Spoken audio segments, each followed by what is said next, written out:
कि उन्हें चाहिए क्या, क्योंकि उन्होंने तो कुछ छोड़ा ही नहीं।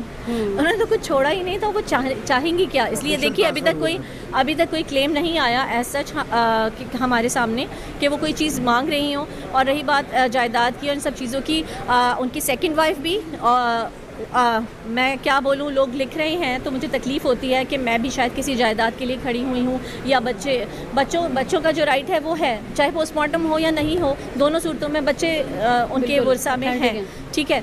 लेकिन रही बात जायदाद की, तो सारी जायदाद सेकंड जो उनकी वाइफ थी उन्हीं के टाइम पे आमिर ने बेच दी थी, सब कुछ बेच दिया था। कुछ ऐसा नहीं था कि, ये मैं कहना नहीं चाहती थी, लेकिन क्योंकि इतने ज़्यादा तीर मुझ पर चल रहे हैं कि मुझे तकलीफ़ होती है।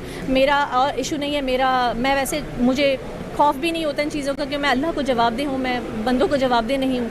पर ठीक है, क्लियर करने के लिए, क्योंकि आज आप लोग सामने हैं, एक फ़ोरम ऐसा मौजूद है कि मैं चाहती हूँ कि ये क्लियर करूँ कि मेरी नीयत बिल्कुल साफ़ है, मेरा अल्लाह जानता है। और मैं सिर्फ़ और सिर्फ ये आमिर के ऑनर के लिए कर रही हूँ, आमिर की रूह को सुकून मिले, मेरे बच्चों को सुकून मिले जो तब से बेसुकून हैं, बहुत परेशान हैं। और प्लस ये कि इस चीज़ की कोई नीड नहीं थी पोस्टमार्टम की, इसलिए हमने ये एक्शन लिया। और इसको मैंने सोच लिया था कि हम आगे तक जाएंगे। क्यों? क्योंकि ये यहाँ कोई इस तरह का बनता नहीं था। रही